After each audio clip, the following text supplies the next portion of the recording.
હું શું કેતો તો ભૂરા કાકા ઉભા રહ્યો ને, થોડું કામ છે તમારું. આ ઉભા રહ્યા બોલો. ભૂરા કાકા, ગામમાં વર્ષે ને વર્ષે 20-25 છોકરા પરણે, તો તમને એમ નથી થતું કે આપણા મોટા ભાઈને પૌલાનું ક્યાંક ગોઠવી અને પરણાવી? એમ અમારું કાંઈ નહીં કરવાનું તમારે? એલા પૌલા હાલી હું નીકળાશો કાકાઓ પૈણું કરો. કોકના છોકરાને ઢોલ વાગ્યા નથી, તરત જ ઉપાડે આવ્યા નથી. કાકાઓ પૈણું જ કરો. કાકા ક્યારે તમને પરણાવવાના છે? તમારા બાપાને ખબર છે, તાને તમને પરણાવી દી છે, હજી વાર છે તમારે. તમને જ્યારે પૂછી ત્યારે એમ જ કે વાર છે તમારે. તો આપણા દાદાને કેટલા વર્ષે પરણાયા હતા? આપણા દાદાને 17 વર્ષે પરણાયા હતા, પણ ત્યારે સમય એવો હતો બટા, એનો વાત ન કરે આપણે. 17 વર્ષે? ઓહો, નાની ઉંમરમાં એમ ને.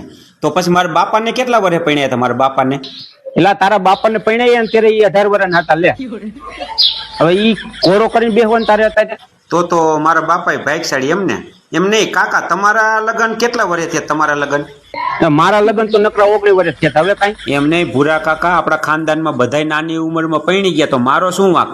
મને ઢાંઢા જેવડો કર્યો મારા બાપાએ 35 વર્ષનો. મને તો એવું લાગે છે કે મારા બાપા મારા લીલ પરણાવશે, પણ મને નહીં પરણાવે.